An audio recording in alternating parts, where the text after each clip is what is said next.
Pure gate part 1 continuation ആണെന്ന് പറയുന്നത്. ഇനി പറയാനുള്ളത് ബിസിനസ് അവേഴ്സാണ്. ബിസിനസ് അവേഴ്സിനകത്ത് പറയാനുള്ളതൊക്കെ സിമ്പിൾ കാര്യങ്ങളാണ്. ബിസിനസ് അവേഴ്സ് എന്ന് പറയുന്നത് നമ്മുടെ പോസ്റ്റൽ ബിസിനസ് പബ്ലിക്കുമായിട്ട് ട്രാൻസാക്ട് ചെയ്യപ്പെടുന്ന സമയം. നമ്മളിപ്പം ബിസിനസ് അവേഴ്സ് എന്നുള്ള ടൈം പറയാൻ കാരണം, ഒരു പോസ്റ്റ് ഓഫീസിനകത്ത് നമ്മൾ പോസ്റ്റൽ സർവീസുകൾ പ്രൊവൈഡ് ചെയ്യാൻ, ചില സർവീസുകൾ പ്രൊവൈഡ് ചെയ്യാൻ നമ്മുടെ സമയം വെച്ചിട്ടുണ്ട്. അല്ലാതെ രാവിലെ തൊട്ട് രാത്രി വരെ പോസ്റ്റ് ഓഫീസ് ഇങ്ങനെ തുറന്നു വെച്ചിരിക്കുകയല്ല എല്ലാ സർവീസും ഓഫർ ചെയ്തുകൊണ്ട്. അതുകൊണ്ടാണ് ഈ ബിസിനസ് അവേഴ്സ് എന്നൊരു ടൈം വരുന്നത്. അപ്പം സിമ്പിളായിട്ട് പറഞ്ഞു കഴിഞ്ഞാൽ പോസ്റ്റൽ ബിസിനസ്സുകൾ പബ്ലിക്കുമായിട്ട് ട്രാൻസാക്ട് ചെയ്യപ്പെടുന്ന സമയം, അതാണ് സിംപ്ലി ബിസിനസ് അവേഴ്സ്. അത് കുറച്ചുകൂടെ ഡെഫിനേഷനായിട്ട് പറയുമ്പോഴത്തേക്കും the hours during which business is transacted with the public and the times at which the mails are delivered and dispatched at every post office and RMS office are timed as business hours. അതായത് hours during which business is transacted with പബ്ലിക്കുമായിട്ട് business transact ചെയ്യപ്പെടുന്ന സമയം. And the times at which mails are delivered and dispatched at every post office and RMS office, അതായത് മെയിലുകൾ കൊണ്ടിടുന്ന സമയം, പിന്നെ മെയിലുകൾ അവിടുന്ന് ഡെസ്പാച്ച് സ്വീകരിക്കുന്ന സമയം. അപ്പോൾ the times at which mails are delivered and despatched at every post, അത് പോസ്റ്റ് ഓഫീസിൻ്റെ കേസിലായിക്കോട്ടെ RMS ഓഫീസിൻ്റെ കേസിലായിക്കോട്ടെ, അതൊക്കെയാണ് ഈ ബിസിനസ് അവേഴ്സ് കൊണ്ട് ഉദ്ദേശിക്കുന്നത്. Public business hours are fixed with regard to local convenience and arrival and dispatch timings of the mails. അത് ചിലപ്പോൾ ചോദിക്കാൻ സാധ്യതയുള്ളതാണ്. അതായത് ഈ ബിസിനസ് അവേഴ്സ് ഫിക്സ് ചെയ്യുന്നത് താഴെ പറയുന്നത് എന്തിനനുസരിച്ചാണെന്നും പറഞ്ഞൊരു ഈ സെൻറ്റൻസ് ചോദിക്കാം. അപ്പോൾ ഇത് എഴുതി വെച്ചേക്കണം. With regard to local convenience and arrival and dispatcher timings of the mails. അതെന്ന് വെച്ച് കഴിഞ്ഞാൽ ലോക്കൽ കൺവീനിയൻസ് പറഞ്ഞു കഴിയുന്നത് ആ പോസ്റ്റ് ഓഫീസിൻ്റെ സമീപത്തുള്ള ആൾക്കാരുടെ, അല്ലെങ്കിൽ ആ പോസ്റ്റ് ഓഫീസുമായിട്ട് ബന്ധപ്പെട്ട് നിൽക്കുന്ന ജനങ്ങളുടെ കൺവീനിയൻസ് അല്ലെങ്കിൽ സൗകര്യം, plus arrival and dispatch timing of the mail, അതായത് മെയിലിൻ്റെ വരവ് പോക്ക്. അതങ്ങനെയാണല്ലോ, മെയിൽ എപ്പോൾ വരുന്നു പോകുന്നു എന്നൊക്കെ അടിസ്ഥാനമാക്കി ഇരിക്കുമല്ലോ പോസ്റ്റ് ഓഫീസുള്ള വർക്കിങ്. മെയിൽ വരാൻ താമസിച്ചാൽ പോസ്റ്റ് ഓഫീസിൻ്റെ വർക്കും താമസിക്കും. അപ്പോൾ അതാണ് ഇവിടെ ഉദ്ദേശിക്കുന്നത്. അപ്പോൾ സിംപ്ലി ബിസിനസ് അവേഴ്സ് എന്ന് പറയുന്നത് ബിസിനസ് പബ്ലിക്കുമായിട്ട് ട്രാൻസാക്ട് ചെയ്യപ്പെടുന്ന സമയം. അടുത്തത് പറയുന്നത്, ഇപ്പോൾ നമ്മൾ തിയറിറ്റിക്കലി പറഞ്ഞല്ലോ എന്താണ് ബിസിനസ് അവേഴ്സ്. അടുത്ത പറയാൻ പോകുന്നത് വെച്ച് കഴിഞ്ഞാൽ കുറച്ച് പ്രാക്ടിക്കലായിട്ടുള്ളൊരു കാര്യമാണ് ബിസിനസ് അവേഴ്സിനെ സംബന്ധിച്ച്. അതായത് എൻക്വയറികൾ, sale of the postage stamp, postal stationeries, ഇതൊക്കെ entire working hour of the ഓഫീസാണ്. അതായത് എൻക്വയറി, പിന്നെ സ്റ്റാമ്പിൻ്റെ കച്ചവടം, പോസ്റ്റൽ സ്റ്റേഷനറികളുടെ കച്ചവടം, ഇതൊക്കെ എത്ര സമയമുണ്ടെന്ന് ചോദിച്ചു കഴിഞ്ഞാൽ entire working hour of the post office. അതായത് പോസ്റ്റ് ഓഫീസ് എത്ര നേരം വർക്ക് ചെയ്യുന്നു അത്രയും നേരം വരെ നമുക്ക് ഈ സർവീസുകൾ പബ്ലിക്കിന് വന്ന് സ്വീകരിക്കാവുന്നതാണ്. പിന്നെ പക്ഷേ രജിസ്റ്റേർഡിൻ്റെ കേസിൽ, ഇൻഷുർഡ് ആർട്ടിക്കിളുടെ കേസിൽ, four booking of registered and insured articles including value payable articles and parcels, അതായത് രജിസ്റ്റേർഡും ഇൻഷുർഡും ആയിട്ടുള്ള ആർട്ടിക്കിളിൻ്റെ കേസിൽ ഇത് ഈ എൻറ്റയർ വർക്കിംഗ് അവർ എന്നുള്ള ചുരുങ്ങും എബൌട്ട് 6 to 7 hours. സാറ്റർഡേസ് ആകുമ്പോഴത്തേക്കും യൂഷ്വലി 5 hours. അപ്പോൾ അതൊന്ന് നമ്മൾ കാണാപിടിച്ച് വെച്ചാൽ കൊള്ളാം. അതായത് ഈ registered and insured articles including value payable articles and parcels, ഇത് എത്ര സമയമുണ്ടെന്ന് ചോദിച്ചു കഴിഞ്ഞാൽ, ഇതിൻ്റെ സർവീസ് എത്ര നേരം നമ്മൾ പ്രൊവൈഡ് ചെയ്യുമെന്ന് ചോദിച്ചു കഴിഞ്ഞാൽ ഒരു ദിവസം 6 to 7 hours. സാറ്റർഡേ ആകുമ്പോഴത്തേക്കും ചുരുങ്ങും, 5 hours ആയിട്ട് ചുരുങ്ങും. പിന്നെ അടുത്ത പോയിൻ്റായിട്ട് പറയുന്നത് issue of money order issue ചെയ്യുന്ന സർവീസ്, പോസ്റ്റൽ ഓർഡറുകളുടെ സെയില്. പോസ്റ്റൽ ഓർഡർ എന്താണെന്ന് നമ്മൾ പിന്നീട് പഠിക്കും. പിന്നെ സേവിങ് ബാങ്ക്, പിന്നെ പേയ്മെൻറ്റ് ഓഫ് ടെലിഫോൺ ബിൽസ്, ഇതൊക്കെ എത്രയെന്ന് ചോദിച്ചു കഴിഞ്ഞാൽ എബൌട്ട് 5 hours, 5 മണിക്കൂറാണ്. സാറ്റർഡേ ആകുമ്പോഴത്തേക്കും കുറച്ചുകൂടെ ചുരുങ്ങും, 3 hours ആയിട്ട് മാറും. അപ്പം ഒന്നുകൂടെ പറയാം, എൻക്വയറി, സ്റ്റാമ്പ് കച്ചവടം, പിന്നെ സ്റ്റേഷനറി കച്ചവടം, ഇതൊക്കെ ഒരു പോസ്റ്റ് ഓഫീസിൻ്റെ എൻറ്റയർ വർക്കിംഗ് അവറിൽ നമ്മൾ പ്രൊവൈഡ് ചെയ്യുന്ന സർവീസുകളാണ്. പിന്നെ പക്ഷേ രജിസ്റ്റേർഡ് ആൻഡ് ഇൻഷുർഡ് ആർട്ടിക്കിൾസ്, അത് including value payable articles, parcels. Value payable articles എന്ന് പറഞ്ഞാൽ VP. പിന്നെ അത് എത്ര എന്ന് ചോദിച്ചു കഴിഞ്ഞാൽ 6 to 7 hours ആണ്. സാറ്റർഡേ ആകുമ്പോഴത്തേക്ക് 5 hour ആയിട്ട് ചുരുങ്ങും. പിന്നെ മണി ഓർഡറിൻ്റെ കാര്യം, പിന്നെ മണി ഓർഡറിൻ്റെ സർവീസ്, പിന്നെ പോസ്റ്റൽ ഓർഡറിൻ്റെ സർവീസ്, സേവിങ് ബാങ്ക്, പിന്നെ ടെലിഫോൺ ബില്ലുകൾ, ഇതൊക്കെ 5 hours ദിവസം. പിന്നെ സാറ്റർഡേ ആകുമ്പോഴത്തേക്കും 3 hours ആയിട്ട് ചുരുങ്ങും. പിന്നെ വേറൊരു ഇമ്പോർട്ടൻ്റ് ചോദ്യം, ഇപ്പം ഞാൻ ഈ പറഞ്ഞ ഈ കുറച്ച് 6 to 7 hours ഒക്കെ ഉണ്ടല്ലോ, ഇതൊന്നും പഠിച്ചില്ലെങ്കിലും ഇനി അടുത്ത് പറയുന്ന പോയിന്റ് പഠിക്കണം. അതായത് post office in charge of extra departmental agents are kept open for a maximum period of 5 hours only. അതായത് post office in charge of extra department agents എന്ന് പറഞ്ഞാൽ ED ഏജൻസ്, അതായത് GDS, അതായത് ബ്രാഞ്ച് പോസ്റ്റ് ഓഫീസിനാണ് ഉദ്ദേശിക്കുന്നത്. Branch post office are kept open for maximum period of 5 hours ഉള്ളി, അതായത് maximum 5 hour മാത്രമേ വർക്ക് ചെയ്യുന്നുള്ളൂ. അപ്പോൾ ഈ 5 hour എന്നുള്ളത് നമ്മൾ ഓർത്തിരിക്കണം, അത് ചോദിക്കാൻ സാധ്യതയുള്ള ചോദ്യമാണ്.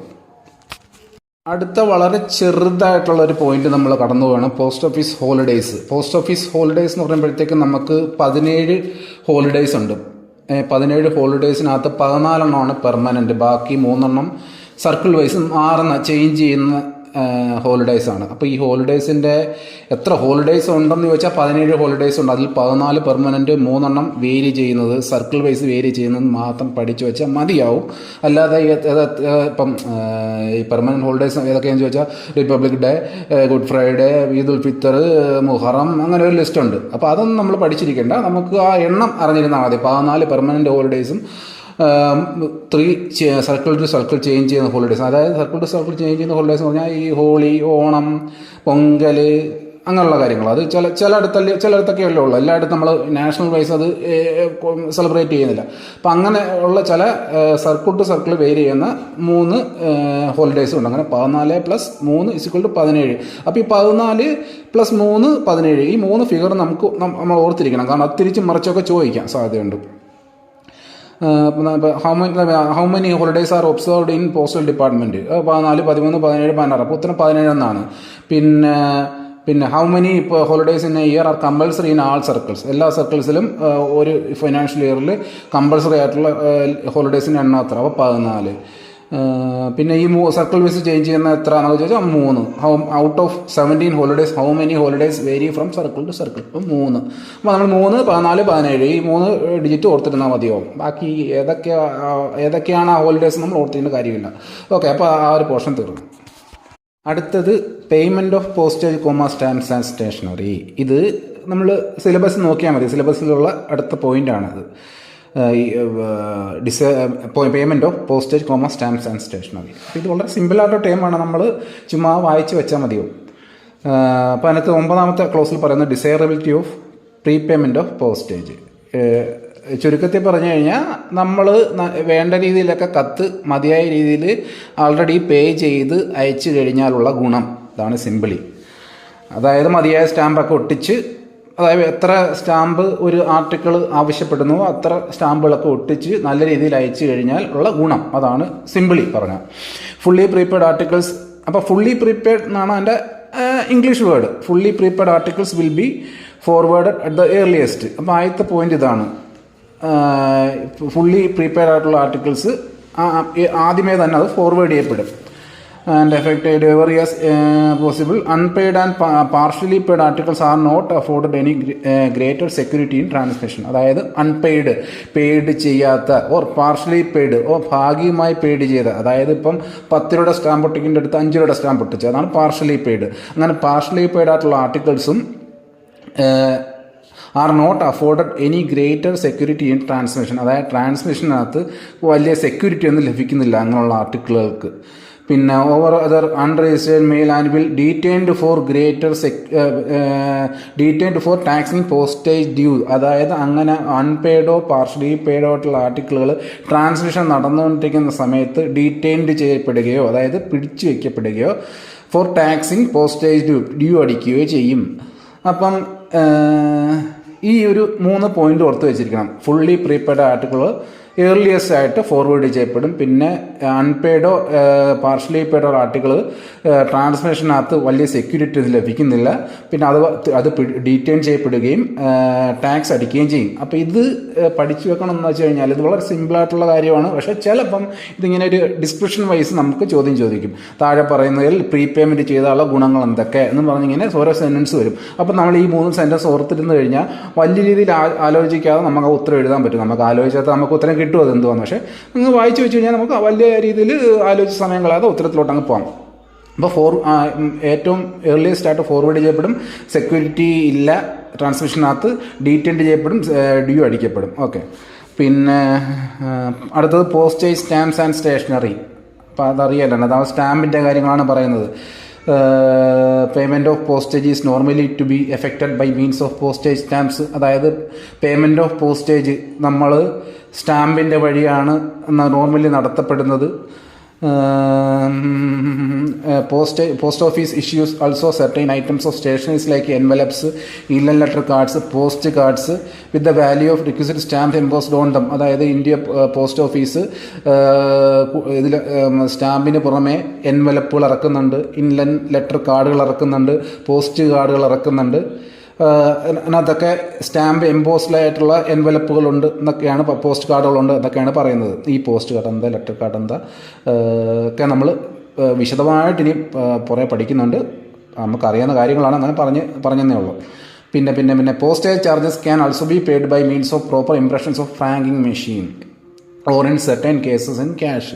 അതായത് ഇപ്പോൾ പറഞ്ഞല്ലോ, സ്റ്റാമ്പുകളാണ് മെയിൻലി നമ്മൾ പേയ്മെൻറ്റ് അടയ്ക്കാനായിട്ട് ഉപയോഗിക്കുന്നത്. അല്ലാതെ എന്തൊക്കെയുണ്ട് ഇതിനകത്ത്, നമ്മൾ ഇംപ്രഷൻസ് ഓഫ് ഫ്രാങ്കിങ് മെഷീൻ, അതായത് ഫ്രാങ്ക്ഡ് ആർട്ടിക്കിൾ എന്ന് കേട്ടിട്ടുണ്ടോ? നമ്മൾ കണ്ടിട്ടുണ്ടാവും നമ്മളെ പോസ്റ്റ് ഓഫീസിൽ ലെറ്റർ, ചില ലെറ്ററിനകത്ത് ചെറിയ ഏതോ നമുക്കൊരു നീല ഡിസൈൻ ഇങ്ങനെ കാണാം, ഒരു ചെറിയ സ്റ്റാമ്പിൻ്റെ അതേ സ്ഥലത്ത് ഒക്കെ ഒരു ഡിസൈൻ കാണാം. അതാണ് ഫ്രാങ്കിങ് ഇംപ്രഷൻ. അപ്പോൾ അങ്ങനെ ഫ്രാങ്കിങ് മെഷീൻ വഴിയാണ് ആ ഇംപ്രഷൻ വരുത്തുന്നത്. അപ്പോൾ ആ ഫ്രാങ്കിങ് മെഷീൻ ഇംപ്രഷൻ വഴി നമുക്ക് ആർട്ടിക്കിൾ പേയ്മെൻറ്റ് ചെയ്യാം. പിന്നെ in certain cases in cash, അത് അടുത്ത പോയിൻ്റായിട്ട് വരുന്നുണ്ട്. പ്രീപേയ്മെൻറ്റ് ഓഫ് പോസ്റ്റേജ് ഇൻ ക്യാഷായിട്ടും നമുക്ക് ക്യാഷ് വഴിയും നമുക്ക് ആർട്ടിക്കിളുകൾ പ്രീപേയ്മെൻറ്റ് ചെയ്യാം. ഓക്കെ, അപ്പോൾ ആ പോയിൻ്റ് അങ്ങ് തീർന്നേ. പോസ്റ്റേജ് സ്റ്റാമ്പ്സ് ആൻഡ് സ്റ്റേഷനറി അതിനകത്തൊന്നും പറഞ്ഞില്ല. നമ്മൾ പോസ്റ്റേജ് സ്റ്റാമ്പ് വഴിയാണ് നോർമലി നമ്മൾ പേയ്മെൻറ്റ് ഓഫ് പോസ്റ്റേജ് നടത്തുന്നത്. അതിന് പുറമെ എൻവലപ്പ് ഇറക്കുന്നുണ്ട്, ഇൻലാൻഡ് ലെറ്റർ കാർഡുകൾ ഇറക്കുന്നുണ്ട്, പോസ്റ്റ് കാർഡുകൾ ഇറക്കുന്നുണ്ട്. പിന്നെ പോസ്റ്റേജ് ചാർജസ് നമുക്ക് ഫ്രാങ്കിങ് മെഷീൻ്റെ ഇംപ്രഷൻ വഴി നമുക്ക് നടത്താം, അല്ലെങ്കിൽ ചില കേസുകളിൽ ക്യാഷ് വഴി നടത്താം എന്ന് പറഞ്ഞു. ഇനി അടുത്ത ഫ്രാങ്കിങ് മെഷീനാണ്. ഫ്രാങ്കിങ് മെഷീൻ എന്ന് പറയുന്നത് പണ്ട് നമ്മൾ സാധാരണ ഫ്രാങ്കിങ് മെഷീൻ ഉണ്ടായിരുന്നു. അതായത് ഈ ഫ്രാങ്കിങ് മെഷീൻ ഞാൻ ഇന്ന് പറയുന്നില്ല, കാരണം അത് പറഞ്ഞെങ്കിൽ തന്നെ ഒരു ഇച്ചിരി സമയം എടുക്കും. മാത്രമല്ല, നമ്മൾ പറഞ്ഞു പോകുന്ന വിഷയമായിട്ട് ബന്ധപ്പെട്ട കാര്യങ്ങളല്ല പറയാൻ പോകുന്നത്. ഫ്രാങ്കിങ് മെഷീന് ഇപ്പം വല്ല വിശദമായിട്ട് പഠിക്കാനുണ്ടോ എന്ന് ചോദിച്ചാൽ ഇല്ലെന്നാണ് ഉത്തരം. കാരണം പണ്ട് ഫ്രാങ്കിങ് മെഷീനകത്ത് പഴയ ഫ്രാങ്കിങ് മെഷീൻ നമുക്ക് പഠിക്കാനുണ്ടായിരുന്നു. ഇപ്പം അത് പോസ്റ്റൽ ഡിപ്പാർട്ട്മെൻറ്റിൽ പഴയ ഫ്രാങ്കിങ് മെഷീൻ ഉപയോഗിക്കുന്നത് ഇപ്പോൾ റിമോട്ട്ലി മാനേജഡ് ഫ്രാങ്കിങ് സിസ്റ്റമാണ്. അതായത് നമ്മൾ കണ്ടിട്ടുണ്ടോ എന്ന് അറിയത്തില്ല, HOLൊക്കെ ഉണ്ട്. അതായത് വളരെ കമ്പ്യൂട്ടറൈസ്ഡ് പോലെ തോന്നിക്കുന്ന മോഡേൺ ആയിട്ടുള്ള ഫ്രാങ്കിങ് മെഷീനുകൾ. അത് മാത്രം നമ്മൾ ഇപ്പോൾ പഠിച്ചാൽ മതിയാവും. അതുകൊണ്ട് വലിയ രീതിയിൽ പഠിക്കാനൊന്നും ഇല്ല, ചെറിയ പോയിൻറ്റ്സാണ് പഠിക്കാനുള്ളത്. എന്നാലും അതൊന്ന് വിശദമായിട്ട് പറയണമെന്ന് ഞാൻ ആഗ്രഹിക്കുന്നു, അതുകൊണ്ട് ഇന്നത് പറയുന്നില്ല. അപ്പം ഈ നേരത്തെ പറഞ്ഞല്ലോ, ഫ്രാങ്കിങ് ഇംപ്രഷൻ വഴി നമുക്ക് പ്രീപേയ്മെൻറ്റ് ചെയ്യാം. അപ്പം ആ ഫ്രാങ്കിങ് മെഷീൻ എന്താ നടത്തപ്പെടണം അതിന് ഞാൻ പറയുന്നില്ല. റിമോട്ട്ലി മാനേജർ ഫ്രാങ്കിങ് സിസ്റ്റമാണ് നമ്മൾ ഉപയോഗിക്കുന്നത്. അത് ഇനി വേറൊരു പ്രത്യേക സെക്ഷൻ ഞാൻ പറയാം. അപ്പോൾ അത് കഴിഞ്ഞേ ഇനി അടുത്ത പ്രീപേയ്മെൻറ്റ് ഓഫ് പോസ്റ്റേജ് ഇൻ ക്യാഷ്. ഇപ്പോൾ നമ്മൾ നേരത്തെ പറഞ്ഞല്ലോ, പ്രീപേയ്മെൻറ്റ് നമുക്ക് സ്റ്റാമ്പ് വഴി, പിന്നെ ഫ്രാങ്കിങ് ഇംപ്രഷൻ വഴി, ചില കേസുകളിൽ ക്യാഷ് വഴി എന്നും പറഞ്ഞു. അപ്പോൾ ആ ക്യാഷ് വഴി എങ്ങനെ പ്രീപേയ്മെൻറ്റ് ചെയ്യാമെന്നാണ് അടുത്ത പറയുന്നത്. Certain important post office are authorised by the head of the circles to release the postage charges in cash from firms or other person who post a very large number of unregistered packets, registered newspapers. അതായത് ചില head of the circle authorise ചെയ്യപ്പെട്ടിട്ടുള്ള ചില important post ഓഫീസിൽ ആ ഒരു സൗകര്യം ഉണ്ട്. ആർക്ക്? ഈ ഫേംസ് അല്ലെങ്കിൽ സ്ഥാപനങ്ങൾക്കാണെങ്കിൽ അതിൽ persons who post a very large number of unregistered packets, registered newspapers. ഈ പറയുന്ന കാര്യങ്ങളൊക്കെ നമുക്ക് ഇനി പഠിക്കാൻ വരുന്നുണ്ട്. എന്താണ് പാക്കറ്റ്സുകൾ, എന്താണ് രജിസ്റ്റേർഡ് ന്യൂസ് പേപ്പേഴ്സ്, ഇപ്പം ജസ്റ്റ് കാണാൻ പിടിച്ച് വയ്ക്കുക. ഈ പ്രീപേയ്മെൻറ്റ് ഓഫ് പോസ്റ്റേജ് ബൈ ക്യാഷ് എന്നുള്ള ഹെഡിങ്ങിൽ അണ്ടറിൽ വരുന്നതാണ് ഈ ഒരു പോയിന്റ്. അതായത് ആർക്കാണ് ഇങ്ങനെ പ്രീപേയ്മെൻറ്റ് ക്യാഷ് വഴി ചെയ്യാൻ പറ്റുന്നത്? അത് HOC ആതറൈസ് ചെയ്യപ്പെട്ടുള്ള ചില ഇമ്പോർട്ടൻറ്റ് പോസ്റ്റ് ഓഫീസുകളിൽ ഒരു വലിയ ലാർജ് നമ്പറായിട്ട് അൺരജിസ്റ്റേർഡ് പാക്കറ്റുകളും രജിസ്റ്റേർഡ് ന്യൂസ് പേപ്പേഴ്സും അയക്കുന്നവർക്ക് പ്രീപേയ്മെൻ്റ് ആയിട്ട് ക്യാഷ് എന്ന മോഡ് ഉപയോഗിക്കാൻ പറ്റും. അങ്ങനെ ഉപയോഗിക്കണമെങ്കിൽ ഒരു കണ്ടീഷനുണ്ട്. There should be a minimum of 500 article should be posted at a time for availing this facility. അല്ല 1-2 ആർട്ടിക്കിൾ എടുത്തിട്ട് പൈസ ക്യാഷ് വഴി പ്രീപേയ്മെൻറ്റ് ചെയ്യാമെന്ന് ഉപയോഗിച്ചാൽ നടക്കത്തില്ല. Minimum 500 article should be posted. അപ്പം ആ 500 എന്ന നമ്പർ ഓർത്ത് വയ്ക്കണം. പിന്നെ ഈ അൺരജിസ്റ്റേർഡ് പാക്കറ്റ്സ് രജിസ്റ്റേർഡ് ന്യൂസ് പേപ്പേഴ്സും ഓർത്ത് വെച്ചേക്കണം. പിന്നെ head of the circle authorise ചെയ്യപ്പെട്ട ഇമ്പോർട്ടൻറ്റ് പോസ്റ്റ് ഓഫീസുകളിലാണ് ഈ ഒരു സൗകര്യം ലഭിക്കുക. അടുത്ത point spoiled or defaced stamps, 13ാമത്തെ പോയിന്റ്, 13ാമത്തെ ക്ലോസ്. പിന്നെ 14ാമത്തെ ക്ലോസ് ഫിക്റ്റീഷ്യസ് സ്റ്റാമ്പ്സ്. ഇത് രണ്ടും ഒരുമിച്ച് പറഞ്ഞു വെച്ചാൽ ഒരു കാര്യം തന്നെയാണ് പറയുന്നത്. ഈ സ്പോയിൽഡ് ഓർ ഡീഫേസ്ഡ് സ്റ്റാമ്പ്സ് എന്ന് പറഞ്ഞാൽ ഈ കീറി പറഞ്ഞ, ഡീഫേസ്ഡ് എന്ന് പറഞ്ഞാൽ അടിച്ചത് തന്നെ പിന്നെ എടുത്തൊട്ടിക്കുക. പിന്നെ ഫിഗർ ഡിസൈൻ, അതായത് റിട്ടൺ ഓർ പ്രിന്റഡ്, അതായത് ചില സ്റ്റാമ്പിനകത്ത് വേറെ നമുക്ക് പോസ്റ്റൽ ഡിപ്പാർട്ട്മെൻറ്റ് അനുവദിക്കാത്തതല്ല ഫിഗറൊക്കെ എടുത്ത് പ്രിന്റ് ചെയ്ത് വെക്കുക, ഡിസൈൻ പ്രിന്റ് ചെയ്ത് വെക്കുക, അങ്ങനെയുള്ള സ്റ്റാമ്പുകൾ. പിന്നെ ഒരു വട്ടം ഉപയോഗിച്ച സ്റ്റാമ്പുകൾ ഇതൊന്നും ഉപയോഗിക്കാൻ പാടില്ല എന്ന് പറയുന്നത്. പിന്നെ ഇതൊക്കെ ഇന്ത്യൻ സ്റ്റാമ്പ് ഓൾറെഡി യൂസ് ചെയ്ത സ്റ്റാമ്പുകൾ പിന്നെ ഉപയോഗിക്കരുതെന്ന് പറയുന്നത്. അത് എന്താണ് പോയിന്റ്, ഇത് എന്താ using for the payment of postage or postal fees with intent to cause loss to the central government of a stamp that has already been used for that or any other purpose is an offence under the Indian Penal Code. Indian Penal Code പ്രകാരം already use ചെയ്ത സ്റ്റാമ്പുകൾ ഉപയോഗിക്കുന്നത് കുറ്റകരമാണ്. അടുത്തത് fictitious stamps. Fictitious എന്ന് പറഞ്ഞു കഴിഞ്ഞാൽ വ്യാജൻ, അതായത് manufacture and use of fictitious postage stamps, അതിൻ്റെ വ്യാജനായിട്ടുള്ള സ്റ്റാമ്പുകളുടെ നിർമ്മാണം, അതിൻ്റെ ഉപയോഗം, ഇതെല്ലാം ശിക്ഷാർഹമാണ്. അതിൻ്റെ സെക്ഷൻ പറഞ്ഞിട്ടുണ്ട് ഇന്ത്യൻ പീനൽ കോഡിലെ സെക്ഷൻ 263A. അത് വേണമെങ്കിൽ ഇന്ന് ചോദിക്കാൻ സാധ്യതയുള്ള ചോദ്യമാണ്. ഏത് സെക്ഷൻ വഴിയാണ് ആ ഫിക്റ്റീഷ്യസ് സ്റ്റാമ്പ്സ് ഒഫെൻസീവ് ആവുന്നത്, പണിഷബിൾ ആവുന്നത്? അതായത് ഇന്ത്യൻ പീനൽ കോഡിലെ സെക്ഷൻ 263(a). ഓക്കെ, അപ്പോൾ ഇത്ര ആകുമ്പോഴത്തേക്കും ആ ഒരു പോർഷൻ തീർന്നു. അടുത്ത point general rules as to packing, sealing and posting, manner of affixing postage stamps. ഇത് നിങ്ങൾക്ക് സിലബസിൽ നോക്കിക്കഴിഞ്ഞാൽ കാണാൻ പറ്റും അങ്ങനെ ഒരു പോയിന്റ് കിടക്കുന്നത്.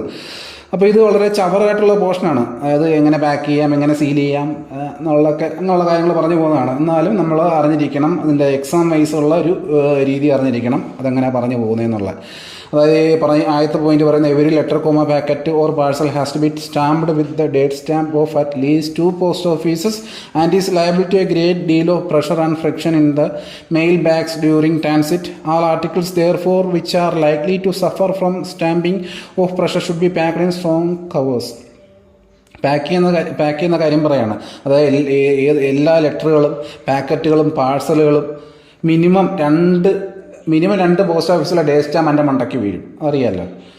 അയക്കുന്നിടത്തുനിന്നും പിന്നെ ചെന്നെടുത്തുനിന്നും. പിന്നെ ഇത് പോകുന്ന മെയിൽ ട്രാൻസ്ഫർ ചെയ്യുന്ന സമയത്തെല്ലാം ഒരേലും പ്രഷറും എല്ലാം താങ്ങണം. അപ്പോൾ അങ്ങനെയൊക്കെ ഇത്രയും ഫ്രിക്ഷനും പ്രഷറൊക്കെ താങ്ങത്തക്ക രീതിയിൽ ഈ ഡേറ്റ് സ്റ്റാമ്പൊക്കെ വന്ന് പതിക്കുന്ന അതൊക്കെ താങ്ങത്തക്ക രീതിയിൽ സ്ട്രോങ് കവർ ഇട്ട് വേണം ഇത് പാക്ക് ചെയ്യാമെന്ന് പറയുന്നത്. അപ്പോൾ ഈ സ്ട്രോങ് കവർ എന്നുള്ളത് നമുക്കൊരു എക്സാം വൈസ് നോട്ട് ചെയ്യേണ്ട പോയിൻ്റാണ്. അതായത് ചോദ്യം വരും ഇങ്ങനെ, ഈ സെൻറ്റൻസ് തന്നിട്ട് ഇത് നമ്മൾ പാക്ക് ചെയ്യേണ്ടത് ഡാഷ് വെച്ചാണ്. ഇങ്ങനെ thin cover, soft cover, strong cover. അപ്പോൾ നമ്മൾ ആ സ്ട്രോങ് കവറ് സെലക്ട് ചെയ്യണം. അപ്പോൾ അതാണ് അതിൻ്റെ എക്സാം വൈസ് നമ്മൾ നോക്കേണ്ടത്. പിന്നെ അടുത്ത കേസ് വാക്സ് ക്ലോത്ത് വെച്ച് കവർ ചെയ്യുമ്പോൾ അത് നിങ്ങൾക്കൊരു ക്വസ്റ്റ്യൻ പറഞ്ഞുകൊണ്ട് ഞാൻ മനസ്സിലാക്കി തരാം. അതായത് when wax cloth is used for the ചോദ്യമാണ്, when wax cloth is used for the protection of a parcel, packet or letter, which of the following is correct? A. It should be used as an inside cover. B. If it is not used as an inside cover, there should at least be sufficient strong paper securely fastened outside the wax cloth to receive the impression of the post office date stamps, and any postage stamp which have to be affixed to the article. അതായത് അപ്പം ഉത്തരം അടുത്ത C, both are correct എന്നാണ്. അതായത് ഈ വെളി പറഞ്ഞ 2 correct എന്നാണ്. അതായത് വാക്സ് ക്ലോത്ത് നമ്മൾ ഒരു പാഴ്സലിനോ പാക്കറ്റിനോ ലെറ്ററിനോ കവർ ചെയ്യാൻ ഉപയോഗിക്കുമ്പോൾ, വാക്സ് ക്ലോത്ത് എന്ന് പറയുന്നത് ഈ വാട്ടർ പ്രൂഫ് പോലെയുള്ള റബ്ബറും ഒക്കെ ഉപയോഗിക്കുന്നൊരു ക്ലോത്താണ്. അപ്പോൾ വാക്സ് ക്ലോത്ത് നമ്മൾ പഠിച്ചു വെക്കുക. വാക്സ് ക്ലോത്തുകൾ ഈ പാക്കിങ്ങിനായിട്ട് ഉപയോഗിക്കുമ്പോഴത്തേക്കും it should be used as an inside cover. അത് ഇൻസൈഡ് കവറായിട്ട് യൂസ് ചെയ്യാൻ ശ്രമിക്കുക. If it is not used as inside കവറായിട്ട് യൂസ് ചെയ്തില്ലെങ്കിൽ there should be at least sufficient strong paper securely fasten outside. ആ വാക്സ് ക്ലോത്തിൻ്റെ പുറത്ത് സ്ട്രോങ് പേപ്പർ വെച്ചിരിക്കണം. എന്തിന്? ഈ ഇംപ്രഷൻ, ഡേറ്റ് സ്റ്റാമ്പിന് ഇംപ്രഷൻ സ്വീകരിക്കാനും ഇനി എന്തെങ്കിലും പോസ്റ്റേജ് സ്റ്റാമ്പുകൾ അഫിക്സ് ചെയ്യേണ്ടി വന്നാൽ അതിനും. അപ്പോൾ ഇതിനകത്ത് ഓർത്തിരിക്കേണ്ടത് ഇൻസൈഡ് കവർ എന്ന് ഓർത്തിരിക്കുക. ഇൻസൈഡ് കവർ അല്ലെങ്കിൽ സ്ട്രോങ് പേപ്പർ, ആ സ്ട്രോങ് പേപ്പർ എന്ന് വാക്ക് ഓർത്തിരിക്കുക. അപ്പോൾ അത്രയേ ഉള്ളൂ. അപ്പോൾ വാക്സ് ക്ലോത്ത് ആണെങ്കിൽ ഇതൊന്നും ഈ വാക്സ് ക്ലോത്തിൻ്റെ കാര്യം പഠിക്കേണ്ട ആവശ്യമാണ്. നിങ്ങൾ മറ്റേ നേരത്തെ പറഞ്ഞ ആ ഒരു പോയിന്റ് മാത്രം നോട്ട് ചെയ്യാൻ മതിയാവും. എന്താ സ്ട്രോങ് കവർ, ഈ വാക്സ് ക്ലോത്ത് ഒന്നും ചോദിക്കത്തില്ല, എന്നാലും ഞാൻ പറഞ്ഞു പോവുകയാണ്. അഥവാ ചോദിച്ചാൽ വാക്സ് ക്ലോത്ത് ഉപയോഗിക്കുകയാണെങ്കിൽ അത് ഇൻസൈഡ് കവറായിട്ട് ഉപയോഗിക്കുക. ഇൻസൈഡ് കവറായിട്ട് അല്ല ഉപയോഗിച്ചിട്ടുണ്ടെങ്കിൽ അത് അതിൻ്റെ പുറത്ത് സഫീഷ്യൻ്റ് ആയിട്ടുള്ള സ്ട്രോങ് പേപ്പർ ഉപയോഗിക്കുക. അത്രേ പറഞ്ഞോളൂ. അടുത്തത് സീലിംഗ്. ഇപ്പോൾ പാക്കിങ് പറഞ്ഞേ, ഇനി sealing the public are advise not use sealing wax for seals outside unregistered letters and packets except when such seals are necessary for the protection of the articles to which they are applied. അതായത് public are generally advised, അതായത് sealing wax ഉപയോഗിക്കാൻ സാധാരണ അങ്ങനെ പബ്ലിക്കിനോട് advice ചെയ്യപ്പെടുന്നില്ല, എന്നാൽ അത് ആർട്ടിക്കിളിൻ്റെ സുരക്ഷയ്ക്ക് ആവശ്യമാണെങ്കിൽ സീൽ ചെയ്തോളൂ എന്നുള്ളൊരു രീതിയിലാണ്. When sealing wax is used for seals outside unregistered letters and packets a piece of tissue or other thin paper should be laid on the wax before the seal is applied. അതായത് ഇപ്പോൾ ഈ tissue എന്നുള്ളത് നമ്മൾ exam വൈസിൽ ഓർത്തിരിക്കണം. അപ്പോൾ ചോദിക്കും എന്നെ ceiling wax is used, അതായത് അങ്ങനെ സീലിംഗ് വാക്സ് അൺരജിസ്റ്റേർഡ് ലെറ്റേഴ്സിൻ്റെ പാക്കറ്റിൻ്റെ സീൽ ചെയ്യാൻ ഉപയോഗിക്കുമ്പോഴത്തേക്കും ഒരു ടിഷ്യൂ പേപ്പർ വെച്ചിട്ട് വേണം സീൽ ചെയ്യാനായിട്ട്. വാക്സിൻ്റെ പുറത്തൊരു ടിഷ്യൂ പേപ്പർ വെച്ചിട്ട് വേണം സീൽ ചെയ്യാനായിട്ട്. അത് എന്തിനായിരിക്കും? അതായത് ട്രാൻസ്മിറ്റ് ചെയ്യുമ്പോഴത്തേക്കും ഈ സീല് മറ്റുള്ള ആർട്ടിക്കിളിൽ തട്ടി അതിനെ ടാമ്പർ ചെയ്യാതിരിക്കാൻ വേണ്ടിയിട്ടാണ് ഈ ഒരു ടിഷ്യൂ പേപ്പർ വെക്കണമെന്ന് പറയുന്നത്. അപ്പോൾ അതിനകത്ത് ഈ സീലിങ്ങിനകത്ത് ശ്രദ്ധിക്കാനുള്ളത്, സീലിംഗ് വാക്സ് സാധാരണ അങ്ങനെ അഡ്വൈസ് ചെയ്യുന്നില്ല, എന്നാലും ആവശ്യമുണ്ട് ചെയ്തോ. ഇങ്ങനെ സീൽ ചെയ്യുന്നുണ്ടെങ്കിൽ സീൽ വെക്കുന്നതിന് മുമ്പായിട്ട് there should when sealing wax is used for seals outside the unregistered letters and packets a piece of tissue or other thin paper should be laid on the wax before the seal is applied. ആ piece of tissue or other thin paper എന്നുള്ളത് ഓർത്തിരിക്കുക. അത് വെച്ചിട്ട് വേണം, അത് വാക്സിൻ്റെ പുറത്ത് വെച്ചിട്ട് വേണം സീല് പതിക്കാനെന്ന് പറയുന്നു. അത് എൻ്റെ ഉദ്ദേശം എന്ന് പറഞ്ഞു കഴിഞ്ഞാൽ മറ്റുള്ള ആർട്ടിക്കിളിനെ ട്രാൻസ്മിഷൻ ടൈമിൽ അത് ഹേർട്ട് ചെയ്യാതിരിക്കാൻ വേണ്ടിയിട്ടാണ്. അടുത്തത് പോസ്റ്റിംഗ് ഓഫ് കോയിൻസ് എക്സെട്ര. അതായത് coin, bullion, precious stones, jewellery, articles of gold or silver and currency or bank notes can be send by the inland post only insured. അതായത് ഇത് പാട്ട് പോലെ നിങ്ങൾ പഠിക്കേണ്ട ഒരു കാര്യമാണ്. കോയിൻ, ബുള്ളിയൻ സ്വർണ്ണക്കട്ടി, പ്രീഷ്യസ് സ്റ്റോൺസ് വിലയേറിയ കല്ലുകൾ, ജുവലറികൾ, പിന്നെ articles of gold or silver and currency or bank notes, ഇതെല്ലാം ഇന്ത്യ പോസ്റ്റ് വഴി ഇൻഷുർഡായിട്ട് മാത്രമേ അയക്കാൻ പറ്റുള്ളൂ എന്ന് പറയുന്നു. അടുത്ത പോയിൻ്റായിട്ട് പറയുന്നത് currency notes does not include defaced notes, അതായത് ചീത്തയായ നോട്ട്സ് ഇൻക്ലൂഡ് ചെയ്യപ്പെടരുത് കറൻസി നോട്ട്സിനകത്തുള്ളിൽ. അപ്പോൾ ഇത് നിങ്ങൾ ഓർത്തിരിക്കുക, ഇതൊരു പാട്ട് പോലെ പഠിച്ചു വെക്കുക. ഏതൊക്കെയാണ് മസ്റ്റ് ഇൻഷുർഡ്, അതായത് ഇന്ത്യ പോസ്റ്റ് വഴി ഇൻഷുർഡ് മാത്രമേ അയക്കാൻ പറ്റത്തുള്ളൂ എന്ന രീതിയിൽ വരുന്നത്. Coin, bullion, precious stones, jewellery, articles of gold or silver, currency or bank notes.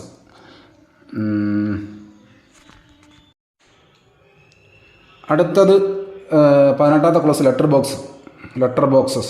Letter ബോക്സസിനകത്ത് എന്തൊക്കെ ഇടാം? ലെറ്ററുകളിടാം, പോസ്റ്റ് കാർഡുകളിടാം, ഇല്ലൽ ലെറ്റർ കാർഡിടാം, പാക്കറ്റ്സുകളിടാം. ഇത്രയാണ് may be posted in letter box. Post ഓഫീസിൽ വെച്ചിട്ടുള്ളോ അല്ലെങ്കിൽ മെയിൽ ഓഫീസിൽ വെച്ചിട്ടുള്ളതോ ആയിട്ടുള്ള, അല്ലെങ്കിൽ മൊബൈൽ പോസ്റ്റ് ഓഫീസ് വെച്ചിട്ടുള്ളതോ ആയിട്ടുള്ള പോസ്റ്റ് ബോക്സിൽ ഇടാവുന്നതാണ് ലെറ്ററുകൾ, പോസ്റ്റ് കാർഡുകൾ, ഇല്ലൽ ലെറ്റർ കാർഡുകൾ, പാക്കറ്റുകൾ. എന്നത് പറയുന്നത് ഇതെല്ലാം ഇടുമ്പോൾ അത് ഫുള്ളി പ്രീപെയ്ഡ് ആയിരിക്കണം. അങ്ങനൊരു ഇതും പറയുന്നുണ്ട്. പിന്നെ അടുത്തത് posting in special letter box. അതായത് സ്പെഷ്യൽ ലെറ്റർ ബോക്സുകളുണ്ട്, അതായത് 4 letters ഓൺലി എന്ന് മാർക്ക് ചെയ്ത ലെറ്റർ ബോക്സുകളുണ്ട്. അത് ലെറ്ററുകളും പോസ്റ്റ് കാർഡുകളും ഇടാൻ വേണ്ടി മാത്രമാണുള്ളത്. അപ്പോൾ അത് ഓർത്തിരിക്കുക, ഇമ്പോർട്ടൻറ്റ് ടൈമാണ്. സ്പെഷ്യൽ ലെറ്റർ ബോക്സുകളുണ്ട്, അതിനകത്ത് 4 letters ഓൺലി എന്ന് എഴുതിയിരിക്കും. അപ്പോൾ അതിനകത്ത് എന്തൊക്കെ ഇടാമെന്ന് വെച്ചാൽ നമ്മൾ നേരെ കയറി ലെറ്റർ മാത്രമേ ഇടാൻ പറ്റുള്ളൂ എഴുതരുത്. കാരണം അതിനകത്ത് ലെറ്ററും ഇടാം, പോസ്റ്റ് കാർഡുകളും ഇടാം. അതൊരു ഇമ്പോർട്ടൻറ്റ് ചോദ്യമാണ്. 4 letters ഉള്ളി എന്ന് പറഞ്ഞാൽ സ്പെഷ്യൽ ലെറ്റർ കാർഡിൽ സ്പെഷ്യൽ ലെറ്റർ ബോക്സ് എന്തൊക്കെ ഇടാം? ലെറ്റേഴ്സും ഇടാം, പോസ്റ്റ് കാർഡും ഇടാം. സിമിലർലി വേറൊരു സ്പെഷ്യൽ ലെറ്റർ ബോക്സും ഉണ്ട്, എയർമെയിൽ ആർട്ടുകൾ മാത്രം ഇടാനുള്ളത്. അപ്പോൾ അത് അങ്ങനെയുള്ള ആർട്ടുകൾ മാത്രമേ അതിനകത്ത് ഇടാവുള്ളൂ. പിന്നെ അടുത്തത് manner of affixing postage stamps. Postage stamp എങ്ങനെ ഒട്ടിക്കാം, അത് നമ്മുടെ അടുത്ത് എല്ലാവരും പറഞ്ഞു തരണോ? എന്നാലും നമ്മൾ എക്സാം വൈസ് പഠിച്ചേ പറ്റൂ. അപ്പോൾ അതിനകത്ത് നമ്മൾ പഠിക്കാനുള്ളത്, stamp affixed to a letter or a packet must be completely adherent to the article itself and not to any part of it content or any separate label.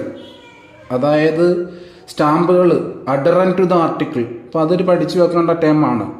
അഡറൻറ്റ് to dash ഇട്ട് ചോദിച്ചാൽ അഡറൻറ്റ് to the article, അതായത് ആ കത്തിനോട് ചേർന്നിരിക്കണം, അതായത് ഒട്ടിച്ച് ആ കത്തിനകത്ത് ഒട്ടിക്കണം എന്നർത്ഥം. അല്ലാതെ ഇപ്പോൾ ആ ലെറ്ററിനകത്ത് ഒരു ചണമൊക്കെ കെട്ടി ആ ചണത്തിനകത്താണ് നമ്മൾ ഈ സ്റ്റാമ്പ് ഒട്ടിച്ച് വിടുന്നെങ്കിലോ അത് അനുവദിക്കത്തില്ല.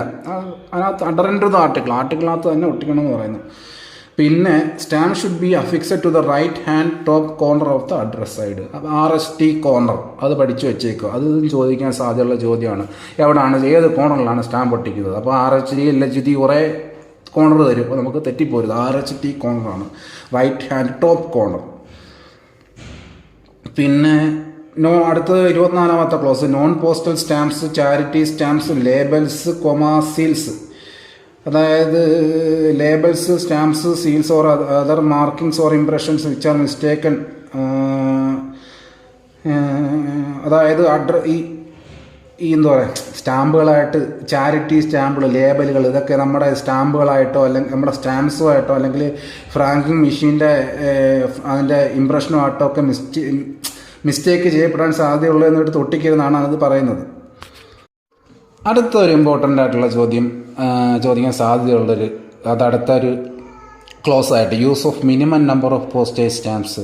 The public are advised to use the minimum number of stamps while prepaying the postage charges by using stamps of the appropriate higher denominations. അതായത് ഒരു പോസ്റ്റേജ് സ്റ്റാമ്പ് മേടിച്ച് ഒട്ടിക്കുമ്പോഴത്തേക്കും പബ്ലിക്ക് അഡ്വൈസ് ചെയ്യപ്പെടണം നമ്മളാൽ അതായത് കുറഞ്ഞ എണ്ണത്തിലുള്ള സ്റ്റാമ്പുകൾ മേടിച്ചിട്ട് ഹയർ ഡിനോമിനേഷൻ, അതായത് ഇപ്പോൾ 10 രൂപയുടെ സ്റ്റാമ്പ് ഒട്ടിക്കണം, അപ്പോൾ 5 രൂപയുടെ 2 സ്റ്റാമ്പ് മേടിച്ച് ഒട്ടിച്ചാൽ പോരെ, അങ്ങനെ മേടിച്ചൊട്ടിച്ചാൽ പോരെ എന്ന് നമ്മൾ അഡ്വൈസ് ചെയ്യുക. അവിടെ ആജ്ഞാപിക്കുകയല്ല, അഡ്വൈസ് ചെയ്യുക, അങ്ങനെ ഒട്ടിച്ചാൽ പോരെ. അല്ലാതെ ഈ 10 രൂപയുടെ സ്റ്റാമ്പ് ഒട്ടിക്കേണ്ടതിന് 1 രൂപയുടെ സ്റ്റാമ്പ് 10 എണ്ണം മേടിച്ച് ഇങ്ങനെ നിരത്തി അങ്ങ് ഒട്ടിച്ച് വെച്ച് കഴിഞ്ഞാൽ ആ സ്ഥലം അത്രയും സ്ഥലം പോവുമല്ലേ. അതുകൊണ്ട് പബ്ലിക് ആർ അഡ്വൈസ്ഡ് എന്ന വാക്കാണ്. Minimum number of stamps with higher denominations കൂടിയതും എന്നാൽ എണ്ണത്തിൽ കുറഞ്ഞതുമായിട്ടുള്ള രീതിയിൽ വേണം നമ്മൾ പോസ്റ്റേജ് സ്റ്റാമ്പുകൾ ഒട്ടിക്കാൻ. അപ്പോൾ ഇത്രയാകുമ്പോഴത്തേക്ക് ആ ഒരു പോർഷൻ അങ്ങ് തീർന്നേ ഈ സിലബസ് വൈസ്